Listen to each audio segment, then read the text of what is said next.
इस कार्यक्रम के पुण्यार्चक हैं श्री कंवर लाल जी, महावीर प्रसाद जी पाटनी, आर के ग्रुप, मदनगंज, किशनगढ़, राजस्थान।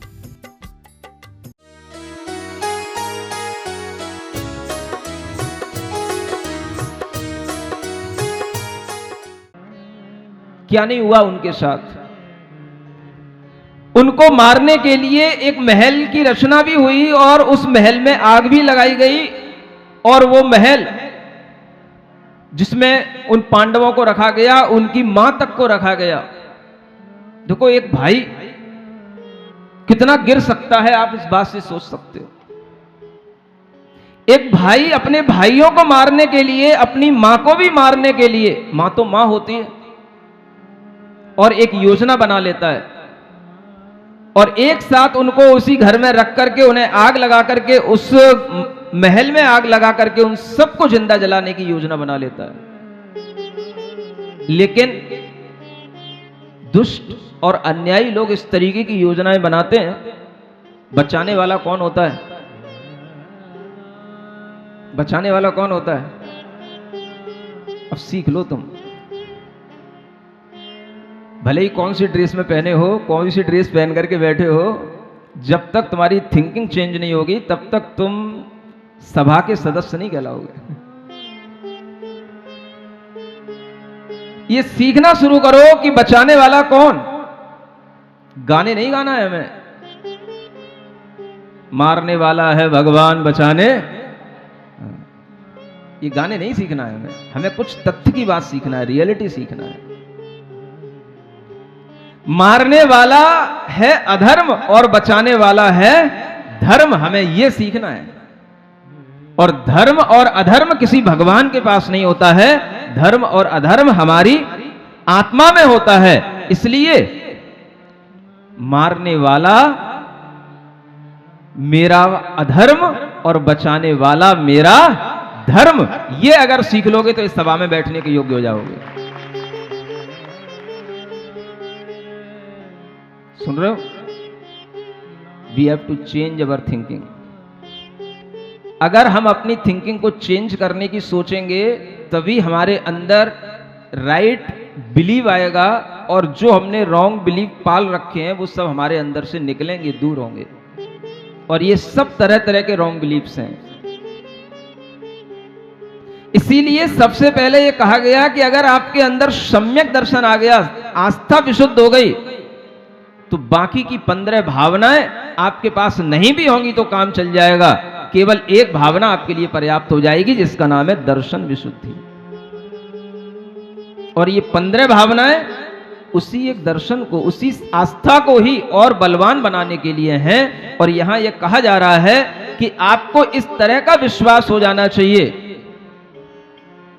कि मुझे अगर कोई सता रहा है, मुझे कोई मार रहा है, मुझे कोई दुख दे रहा है, तो उसके लिए उसकी मानसिकता की पूर्ति तभी होगी जब हमारे अंदर हमारा अधर्म होगा। अगर हमारे अंदर मेरा धर्म है तो मुझे कोई भी कभी दुखी नहीं कर सकता, कोई भी मुझे मार नहीं सकता, कोई भी मेरे लिए कभी भी बुरा कर नहीं सकता। मुझे बचाने वाला कौन है? मेरा धर्म। और वो धर्म हमने कहां से अर्जित किया है? ऐसी कथा सुनकर के अर्जित किया है, पारसनाथ भगवान का नाम लेकर के अर्जित किया है। उनकी कथा सुनने में हमने 20-20 दिन भी लगाए हैं तो भी हमने मन को अपना ढीला नहीं किया है। ऐसी कथाएं सुनकर के हमने वो धर्म अर्जित किया है। साहस होगा तो धर्म अर्जित होगा। लोग तो बहुत जल्दी साहस छोड़ बैठते हैं। कई लोग साहस छोड़ बैठे। कल कुछ महिलाएं आई थी, कहने लगी मैंने तो महाराज नियम लिया था कि जब तक मुकुट सप्तमी आएगी मैं आपके प्रवचन सुनने आऊंगी। आपने मुकुट सप्तमी तक पूजा पूरी नहीं की, पारस कथा पूरी नहीं की, अब मैं आ ही नहीं पा रही। क्या करना पड़ता है? भोजन बनाना पड़ता है। समझ आ रहा है? पति के लिए भोजन बनाना पड़ता है, सुबह सुबह से जल्दी जाना होता है उन्हें ऑफिस में। मैंने कहा भाई 15 दिन कैसे किया? बोले 15 दिन तो मैं भी उनको अपने साथ में ले आई थी, एडजस्ट हो गया था। समझ आ रहा है? अब मैं इससे आगे क्या बोलता? अगर समझदारी हो तो हम ये समझ सकते हैं कि जैसे हमने ये 15 दिन निकाले, 15 दिन हम और भी निकाल सकते हैं, क्योंकि पति तो हमेशा रहेगा, भोजन हमेशा बनता रहेगा, लेकिन इस तरह का भोजन जो हमें मिल रहा है, ये भोजन हमें कभी नहीं मिलेगा। ये भोजन हम टिफिन में रख के आपके पास तक नहीं पहुंचा सकते हैं, और ये भोजन आपकी आगमवाणी से भी आपके घरों तक नहीं पहुंच पाएगा, क्योंकि आप वहां पर स्क्रीन पर होंगे। यहां आप लाइव हो रहे हैं। लाइव उसको कहा जा रहा है, जबकि लाइव कहां है? यहां। बताओ कैसी दुनिया में दुविधाएं हैं, मूर्खताओं की, हमें समझ में नहीं आता। कैसी उल्टी चलती दुनिया। लाइव जहां हो रहा है वहां तो कोई कह नहीं रहा है कि लाइव है, वहां कह रहे हैं वो लाइव चल रहा है भाई, आगमवाणी पे लाइव चल रहा है, जिनवाणी पे लाइव चल रहा है भाई, वहां क्या लाइव होगा? समझने की बात है। ये व्यवहार में हम ऐसे ही उल्टे चलते हैं, लेकिन जब हम रियलिटी को समझने लग जाते हैं तो हम समझते हैं कि नहीं, वास्तव में रियल ये है और वो अनरियल है। धर्म हमेशा हमारे लिए प्रीति करने योग्य है, धर्म के फल से हमें प्रीति प्राप्त होती है। पांडवों ने इसीलिए हमेशा धर्म का सहारा लिया और कभी भी उन्होंने धर्म को नहीं छोड़ा, और अंततः वही विजयी हुए, अंततः उन्हीं का नाम इस जगत में रहा। बाकी तो कौरव सब लड़ करके, भिड़ करके, अन्याय और अनीति से सब तरह तरह के दुखों को प्राप्त हुए। इसलिए आपको समझना है कि बचाने वाला कौन और मारने वाला कौन। सुन रहे हो? कहां देखोगे अब बचाने वाला कौन? ऊपर? ऊपर से आएगा कोई परमात्मा आपको बचाने? कहां देखना है? बस इतना ही सीख लो। समझ आ रहा है? तुम्हारा मिथ्या दर्शन सम्यक दर्शन में बदल जाएगा। इतना ही सीख लो, तुम्हारा रॉन्ग बिलीव राइट बिलीव में कन्वर्ट हो जाएगा। सारी शक्ति हमारे अंदर हैं, हम भटकते हैं, जो बाहर मुंह हाथ खोल करके परेशान होते हैं।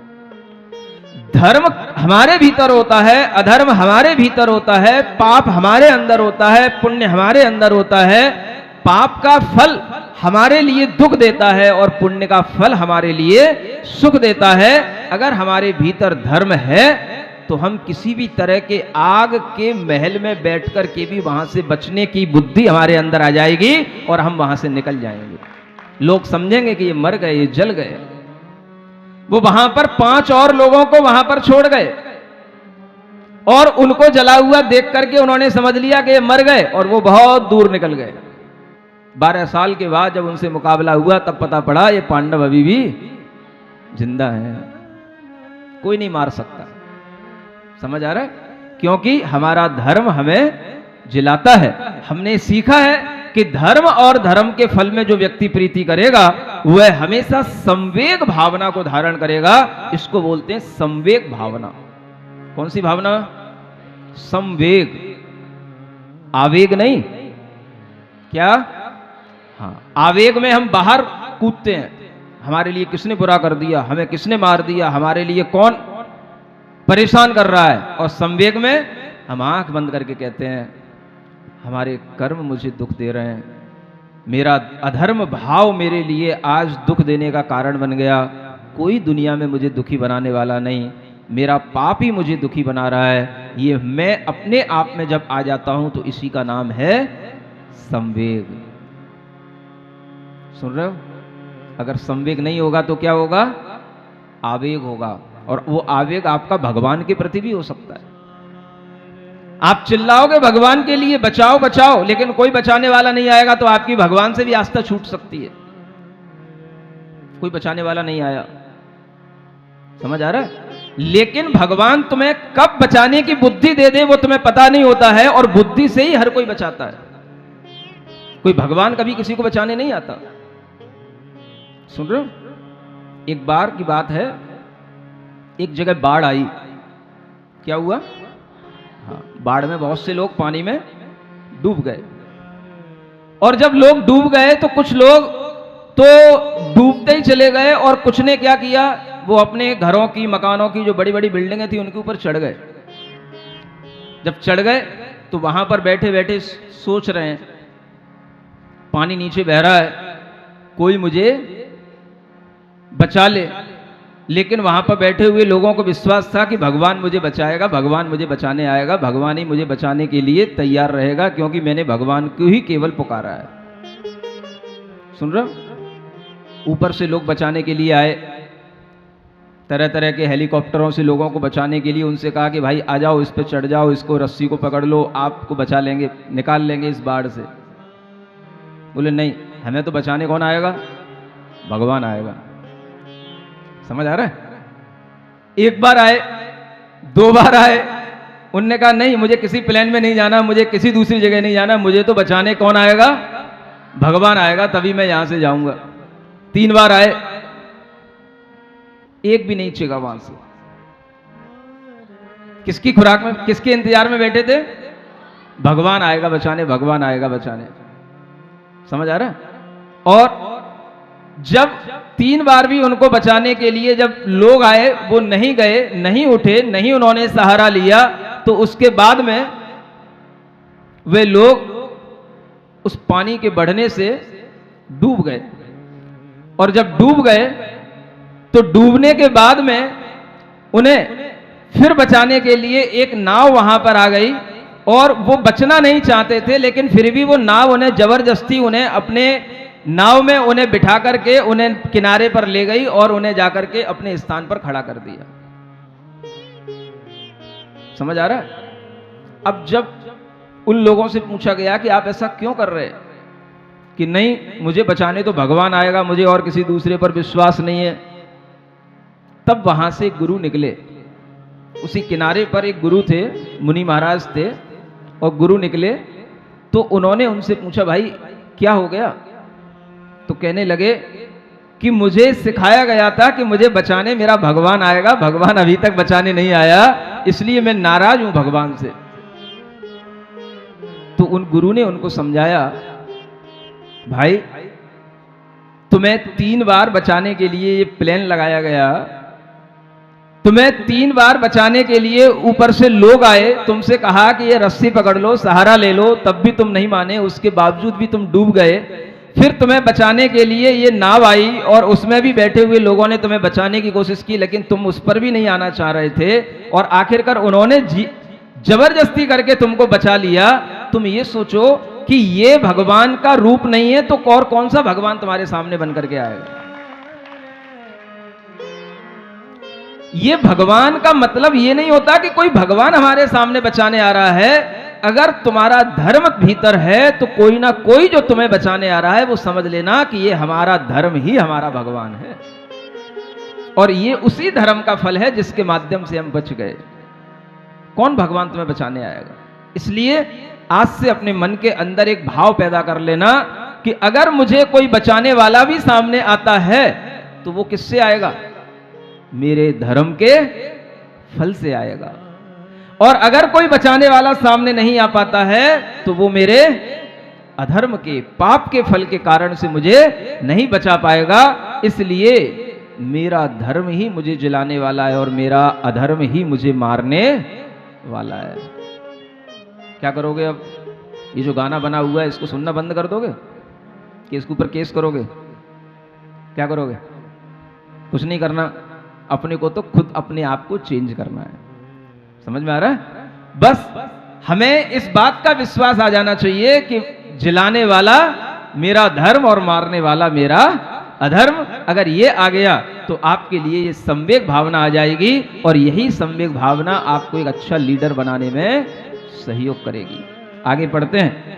मंगल भवन अमंगल हारी, पारसनाथ जगत हितकारी, सुख संपत सब ही घर आवे, पारस कथा भविक जन गावे, औषध अभय ज्ञान आहार, महादान यह 4 प्रकार, शक्ति समान सदा निर्वह, छठी भावना धारक बहे, अनशन आदि मुक्ति दातार, उत्तम तप 12 प्रकार, बल अनुसार करे जो कोय, सो सातमी भावना होय, जति वर्ग को कारण पाय, विघ्न होत जो करे सहाय, साधु समाधि कहावे सोय, यही भावना अष्टम होय, 10 विधि साधु जिनागम कहे, पथ पीड़ित रोगादिक गहे, तिनकी जो सेवा सत्कार, यही भावना नौमी सार। यह भावनाओं का क्रम आगे बढ़ता चला जा रहा है। छठवीं भावना है शक्ति के समान दान देना। जितनी आपके पास में शक्ति हो, जैसा आप धन अर्जन करते हो, वह धन भी न्याय नीति से अर्जित करो और उसका कुछ % दूसरों के लिए भी दान दे करके अपने आप में संतुष्ट रहने की कोशिश करो। ऐसा मत सोचना मैंने कमाया है दूसरों को क्यों दूं। सुन रहे हो? कमाओगे आप ही, लेकिन अगर आप देने की भावना करोगे तो आपके लिए वह देने वाला जो गुण है, it's also a power of giving. क्या बोलते हैं इसको? देने की शक्ति। देने की शक्ति लीडर के पास होती है, लेकिन वो लोग बड़े अज्ञान में जीते हैं जो ये समझते हैं कि लीडर के पास सबसे ज्यादा मिलता है, लीडर सबसे ज्यादा लेता है। लीडर के पास टेकिंग पावर नहीं होती है, गिविंग पावर होती है। और ये यूनिवर्स का लॉ है, जो जितना देता है उतना उसके पास में लौट करके, उससे कई गुना उसके पास में लौट करके आता है। लेने से आपके पास नहीं होगा, देने से आएगा। आप दो, फेंको, जो आपके पास है उसको निकालो। समझ आ रहा? इसीलिए आपको सुबह सुबह जब योगा कराता हूं तो कहता हूं कम से कम कुछ नहीं फेंक सकते हो तो अपनी सांसें फेंको। समझ आ रहा है? कुछ नहीं है तो अपनी भीतर जो भरा हुआ है उसी को बाहर निकालो। दो, अगर तुम दोगे तो वो उतना ही ज्यादा लौट करके तुम्हारे पास में और ज्यादा शक्ति आएगी। इसलिए जितना आप श्वास को बाहर फेंकते हैं उससे ज्यादा श्वास को लेने की शक्ति आपके अंदर आती है। ये भी एक प्राणायाम का नियम है। समझ आ रहा है? और कुछ नहीं दे सकते हो तो एक स्माइल तो दे ही सकते हो। इसमें क्या बिगड़ रहा है भाई? कुछ लोग इसमें भी कंजूसी करते हैं, लेकिन देने की भावना लीडर के अंदर होती है और लीडर अपने पास में जो रखता है वो चाहता है कि इसका कुछ कम से कम 1/4 तो इसका जो है दूसरों के लिए ही रहे। चाहे वो दूसरों की औषधि के रूप में जाए, दूसरों को अभय दान के रूप में जाए, दूसरों के लिए ज्ञान और शिक्षा के रूप में जाए, चाहे वो दूसरों के लिए भोजन क्षुधा आदि की वेदना को दूर करने के रूप में जाए, उस दान को अपनी शक्ति के अनुसार दूसरों के लिए करना, ये शक्ति अनुसार त्याग कहलाता है। और ये भी एक लीडर की अच्छी भावना होती है। जब वो लीडर इस तरह से अपने अंदर शक्ति के अनुसार त्याग करता है तो शक्ति के अनुसार अपने लिए भी कभी कभी तप भी करता है। क्या करता है? हाँ, तप का मतलब अपनी इच्छाओं को, आशाओं को रोकना और उन आशाओं से किसी दूसरे का नुकसान ना हो, इस तरह से उसकी अपनी आशाएं, अपनी डिजायर्स जो होती हैं वो उन्हें रोक के रखता है, क्योंकि इससे दूसरों को नुकसान पहुंचेगा अगर हम अपनी इन डिजायर्स को फुलफिल करेंगे तो। यही उसका सबसे बड़ा तप कहलाता है। और इसलिए एक अच्छा लीडर एक बड़ा तपस्वी होता है, साधक होता है। वह हमेशा अपने एक सीमित दायरे में जीता है, लेकिन उसके विचार हमेशा बड़े हितकारी होते हैं, उच्च होते हैं, दूसरे के लिए लाभदायक होते हैं। सादा जीवन, उच्च विचार, simple living and high thinking. एक अच्छे नेता के ये गुण होते हैं और आप देखना कि वही नेता अच्छे माने जाते हैं जिनके अंदर ये गुण हुआ करते हैं। आज भी लोग डॉक्टर शंकर दयाल शर्मा जैसे व्यक्तियों को याद करते हैं, मोतीलाल नेहरू जैसे लोगों को याद करते हैं, क्योंकि इनकी लिविंग और इनकी थिंकिंग इसी प्रकार की हुआ करती थी। आज भी अगर गांधी जयंती मनाई जाती है तो गांधी को इसी बात पर याद किया जाता है, सिंपल लिविंग, हाई थिंकिंग। समझ आ रहा है? ये बात अलग है कि वर्तमान में अपने तरीके से रहने वाले अनेक तरह के आपके जो पीएम होते हैं, आपके बड़े बड़े नेता होते हैं, वो रोजाना अलग अलग ड्रेस बदल सकते हैं, लेकिन फिर भी उनकी ड्रेसें सिंपल रहती हैं। समझ में आ रहा है? लेकिन कुछ ना कुछ उन्हें भी तप करना पड़ता है। देखोगे कि वे भी समय समय पर कुछ ना कुछ तप करते हैं, किसी भी रूप में करते हैं। खाने पीने पर भी कंट्रोल करना, यह भी अपने आप में एक तप है। और इस तरह के तप भी समय समय पर जो आपको कराए जाते हैं, किए जाते हैं, ये सब उसी शक्ति के अनुसार किए जाने वाले तप में आता है। और आज आपसे कहना चाहूंगा कि जो लोग यहां बैठे हैं, विशेष रूप से अलग फोटो खिंचाने के लिए आए हैं, वो ध्यान रखें, तपने के लिए भी थोड़ा सा अपना मानस बना के रखें। आगे आने वाले 10 लक्षण के 10 धर्म के 10 दिनों में कुछ ऐसा करना है जिससे कि अपनी पहचान एक ऐसे युवा साथी के रूप में हो, एक ऐसे धार्मिक व्यक्ति के रूप में हो कि जो अपनी पहचान किसी एक ग्रुप के रूप में ना रहे, बस मैं 10 लक्षण धर्म का आराधक धर्मात्मा हूं, सिर्फ इस रूप में अपनी पहचान हो। सुन रहे हो? एक नई पहचान बनाने के लिए भी कुछ हमें खोना पड़ता है। अगर हमें ऐसा भी कुछ खोने का भाव होगा तो हम कुछ तब कर पाएंगे। सुन रहे हो? क्या करोगे? क्या करना पड़ेगा? इतना तो विचार करना कि 10 दिन हमारा सुबह से शाम का समय गुरु चरणों में निकलेगा और हम कहीं नहीं जाएंगे। बस इतने से ही काम हो जाएगा। समझ में आ रहा है? ये तप की भावना आपके अंदर आएगी, अपनी इच्छाओं को जीतने से आएगी। और जब इस तरह से व्यक्ति अपने जीवन को उन्नत बनाता है, यति वर्ग को यानी मुनि जनों को देख करके यदि कभी वो देखता है कि उनके ऊपर किसी भी तरह का कोई विघ्न आता है, तो उस विघ्न को दूर करने की कोशिश करता है। इसको बोलते हैं साधु समाधि भावना। आप इसको अपने कॉमन वे में इस तरीके से ले सकते हैं कि जो भी सज्जन पुरुष हैं, उन सज्जन पुरुष के अंदर समाधि का मतलब होता है उनका चित्त, उनका मन शांत रहे, निर्विकल्प रहे। किसी भी व्यक्ति के ऊपर कोई आपत्ति आई है, कोई उसके साथ में बदसलूकी हो रही है, तो हम उसको दूर करने के लिए कोशिश करें। इसका नाम है साधु समाधि। समाधि का मतलब केवल मृत्यु के समय का नाम समाधि नहीं होती कि भाई जब तू मरेगा तब देख लूंगा। नहीं समझ में?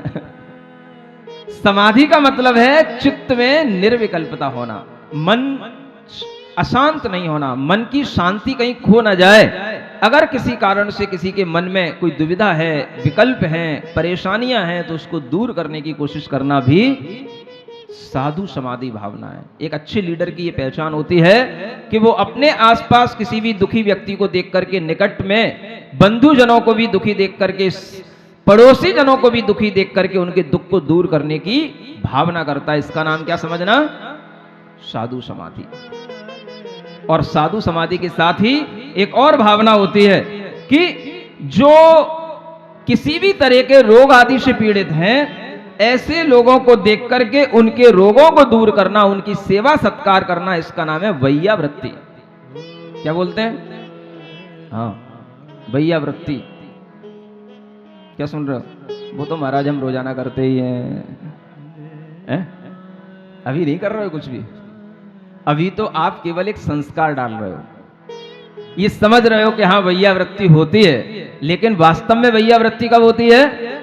जब साधु वास्तव में बीमार होते हैं, जब उनके लिए किसी भी तरह की रोग आदि के कारण से दुविधाएं आ जाती हैं, उनकी चर्या में जब परेशानियां आती हैं, उस समय पर जो हम उनके लिए करते हैं वो वास्तव में वैयावृत्ति कहलाती है।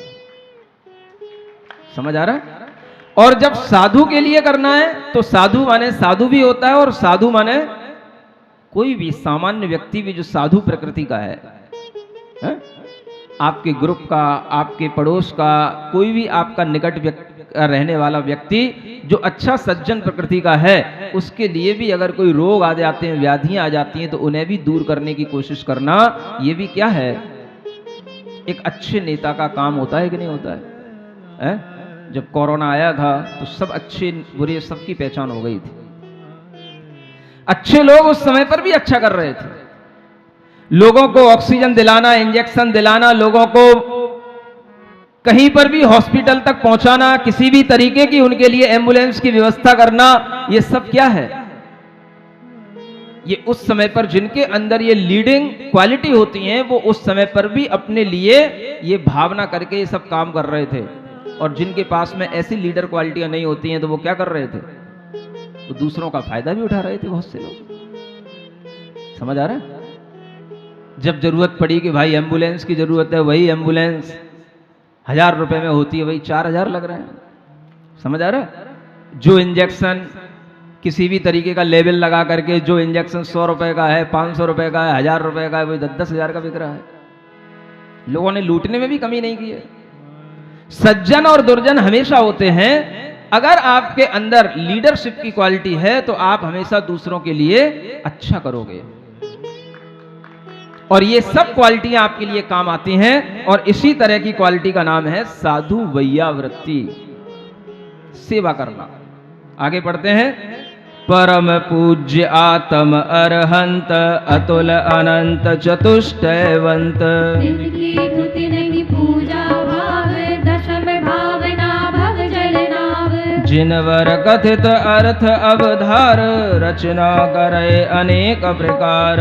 आचार्य जी की भक्ति विधान, एकादशम भावना जान। विद्यादायक विद्यालीन, गुण गरिष्ठ पाठक परवीन। जिनके चरण सदा चित रहे, बहुनुति भक्ति भार भी यही। भगवत भाषित अर्थ अनूप, गढ़धर ग्रंथित ग्रंथ स्वरूप। कहाँ भक्ति बरते अमलान, प्रवचन भक्ति तेरवी जान। ये अब इसके आगे जो आपको भावनाएं बताई गई, 9वीं भावना के आगे 13वीं भावना तक, ये भक्ति की भावनाएं हैं। किसकी भावना है? भक्ति। भक्ति का मतलब होता है गुणानुराग भक्ति, गुणों के प्रति अनुराग होना, इसको भक्ति कहते हैं। हमें अगर अरिहंत भगवान के गुणों के प्रति अनुराग होगा, तो हम अरिहंत भगवान की भक्ति करेंगे। हमें उस मार्ग पर लगाने वाले आचार्य उपाध्याय साधुओं के प्रति अनुराग होगा, तो हम उनकी भक्ति भी करेंगे। और उनके द्वारा जो हमें श्रुत बताया गया है, शास्त्र ज्ञान दिया गया है, वो हमें हमारे लिए अगर हितकर होगा, तो हम उसके लिए भी भक्ति करेंगे। इसे बोलते हैं बहुश्रुत भक्ति भावना। अरिहंत भक्ति भावना, आचार्य भक्ति भावना और बहुश्रुत भक्ति भावना। बहुश्रुत का मतलब जो बहुत श्रुत को जानने वाले हैं, बहुत शास्त्रों का जिनके अंदर ज्ञान है, जो हर शास्त्र को पढ़ सकते हैं, पढ़ा सकते हैं, ऐसा जिनके अंदर क्षमताएं होती हैं, उन्हें बहुश्रुत कहा जाता है। ऐसे बहुश्रुत भक्ति भावना, उनकी भक्ति करने का नाम भी बहुश्रुत भक्ति भावना है। और एक प्रवचन भक्ति भावना है, जो भगवान के वचन हैं, शास्त्र के रूप में, आगम के रूप में, उनको प्रवचन कहा जाता है, उन्हें प्रवचन भक्ति भावना कहते हैं। और ऐसी 4 भक्तियां एक लीडर के अंदर आ जाती हैं। वो हमेशा जो बनना चाहता है, ऐसे अरिहंतों की भक्ति करेगा। आचार्य जो उसे उस रास्ते पर ले जाते हैं, उनकी भक्ति करेगा। जो बहुत ज्ञानी होते हैं, बहुत श्रुतवान होते हैं, उनकी भी भक्ति करेगा। और जो अरिहंतों का कहा हुआ वाणी है, उसका लिखा हुआ जो आगम के रूप में हमारे सामने आज प्रवचन है, उसकी भी भक्ति करेगा। इसका नाम है प्रवचन भक्ति भावना। माने हर अच्छी बातों के प्रति एक गुणानुराग होकर के भक्ति का भाव आना, इसका नाम कहलाता है भक्ति भावना। ये 4 भक्ति भावनाएं हो गई। आपके लिए 13 भावनाएं बता दी गई हैं। कितनी? 13। कितनी और बची हैं? 3 और बची हैं। जल्दी नहीं करूंगा, कल आएगा, कल 3 भावनाएं पूरी की जाएंगी। ओम अरहम ओम अरहम ओम अरहम बोल, सभी कार्य की सिद्धि से तू पहले इसको बोल। ओम अरहम ओम अरहम ओम अरहम बोल, सभी कार्य की सिद्धि से तू पहले इसको बोल। जिसने भी यह मंत्र पढ़ा, दुख सारा ही दूर किया। जिसने भी इसको ध्याया, सुख का पारावार लिया। सुख का पारावार लिया। सुख का पारावार लिया। सुख का पारावार लिया। इसकी महिमा इसकी शक्ति नहीं सका कोई तोल। इसकी महिमा इसकी शक्ति नहीं सका कोई तोल। ओम अरहम ओम अरहम ओम अरहम बोल। ओम अरहम ओम अरहम ओम अरहम बोल। ओम अरहम नमः। आनंद मुनि महाराज के जीवन के साथ में बहुत दिनों से चल रही है। आनंद मुनि महाराज अपना स्वात्म हित करने के लिए जो स्वयं के लिए व्रत, संयम, तप और परिचय को सहन तो करते ही हैं, साथ ही उन्होंने एक विचार किया, अनेक भव्य जीवात्माओं को इस संसार से ऊपर उठाने का, अनेक भव्य आत्माओं को भी मोक्ष का मार्ग प्रशस्त करने का। अगर हम विचार करें, चिंतन करें और वो चिंतन सारा का सारा हमारा मोह के कारण से हो रहा हो, अज्ञान से ग्रसित हो, हमारी अपनी ही अज्ञानता के कारण से वह चिंतन, वह भावना जब संसार को बढ़ाने का कारण बनाती हैं, हर व्यक्ति इन भावनाओं को कर सकता है। पारसनाथ भगवान का जो जीव है, जो आत्मा है, अपने पिछले जन्म में इस तरह की भावनाएं करके अपने जीवन को उन तीर्थंकरों की उस पवित्रता की भूमि पर ले जाने के लिए तैयारी कर रहा है कि अगर हम अपना आत्म कल्याण करके मोक्ष को प्राप्त कर लेंगे तो ये कोई बहुत बड़ी बात नहीं होगी, लेकिन हमें अपने साथ साथ अनेक असंख्य भव्य आत्माओं का भी कल्याण करना है। ये भावना के साथ में ये भावना भी जुड़ी हुई है और इसी भावना के कारण से यह 16 कारण भावनाएं, तीर्थंकर प्रकृति एक कर्म है, जिस कर्म का बंध हम अपनी आत्मा में कर लेते हैं, ऐसे शुभ बंध भी हमारे लिए जरूरी हैं। कभी कभी हमें बंधनों से मुक्त होने के लिए भी बंधन को स्वीकार करना पड़ता है। क्या सुन रहे हैं? बंधनों से मुक्त होने के लिए भी हमें कभी कभी बंधन स्वीकार करने पड़ते हैं। कुछ बंधन हमें अच्छे बंधन भी लगते हैं और उन बंधनों में बंध करके ही हम कुछ अच्छा बन पाते हैं। जब आपको कुछ अच्छा बनाने की प्रोसेस की जाती है तो आपके सामने भी अनेक तरह के बंधन लाए जाते हैं और उन्हीं बंधनों का नाम डिसिप्लिन कहा जाता है। सुन रहे हैं? हर जगह का एक डिसिप्लिन होता है। आप स्कूल में जाते हैं, वहां पर भी एक डिसिप्लिन होता है। आपकी एक ड्रेस होती है, एक यूनिफॉर्म होती है। आपके बैठने का भी एक डिसिप्लिन होता है, अपने सर से बात करने का भी एक डिसिप्लिन होता है और किस तरह से बात करना, ये हर जगह का अलग अलग डिसिप्लिन होता है।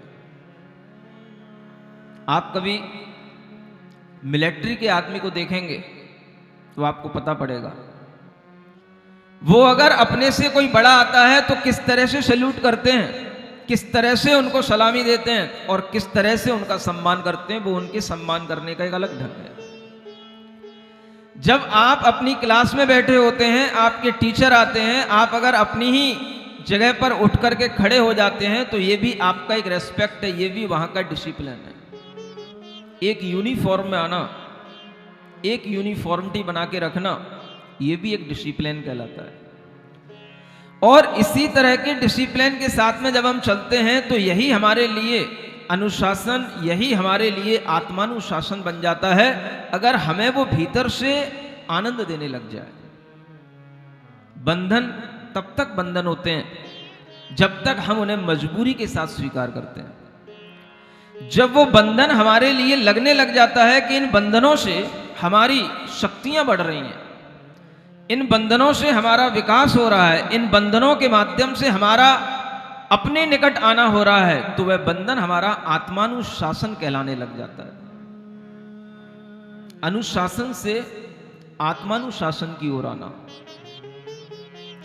ये इन्हीं भावनाओं के माध्यम से किया जाता है और इस तरह की भावना करने से ही वह आत्मानुशासन इतना बढ़ जाता है कि व्यक्ति ये नहीं देखता कि मैं जो कर रहा हूं वो दूसरा देख रहा है या नहीं देख रहा है, उसका कोई रेस्पॉन्स मुझे दूसरे से मिल रहा है कि नहीं मिल रहा है, ये नहीं सोचता। क्योंकि जिसे आत्मानुशासन में लगना है वो जानता है कि ये मेरे हित के लिए है, इससे मेरा भला हो रहा है, तो वह अपने लिए करता है, वह दूसरे की इच्छा के बिना नहीं करता, दूसरे की इच्छा को देख करके नहीं करता। वह आत्मानुशासन ही वो चीज है जिसके माध्यम से एक व्यक्ति अपने आप को जिनवाणी के बंधन में बांध लेता है और गुरु की आज्ञा के बंधन में भी बांध लेता है, और उन बंधनों से भी वह मुक्त होने की चेष्टा करता है कि ये बंधन भी हमारे लिए मुक्ति के लिए कारण है। ये बंधन नहीं है। आगम की आज्ञा में रहना, गुरु की आज्ञा में रहना, ये भी बंधन है।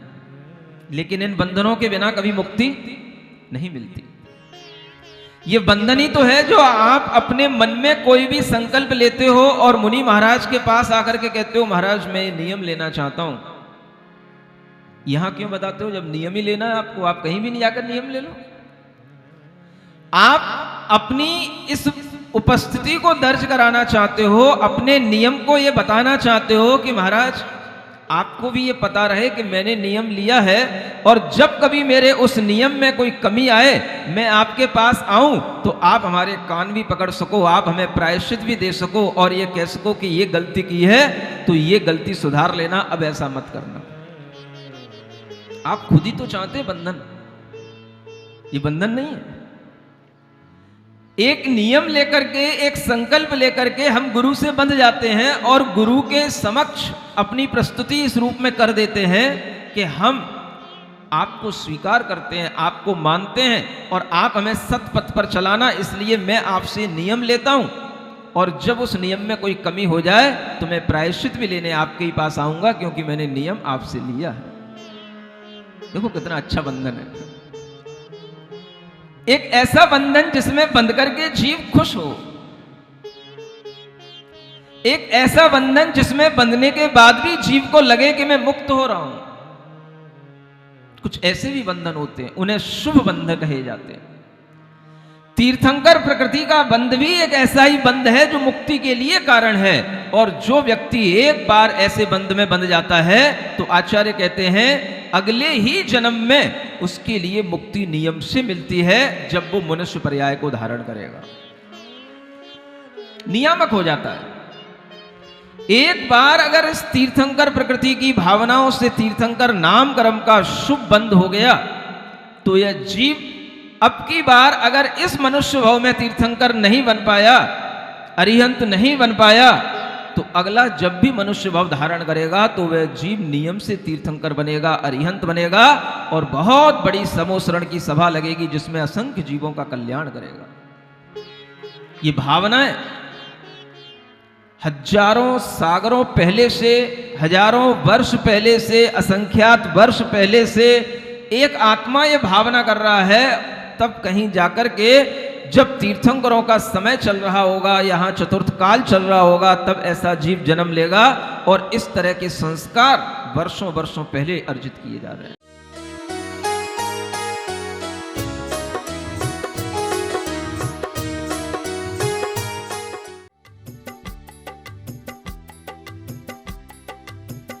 इस कार्यक्रम के पुण्यार्चक थे श्री कंवर लाल जी, महावीर प्रसाद जी पाटनी, आर के ग्रुप, मदनगंज, किशनगढ़, राजस्थान।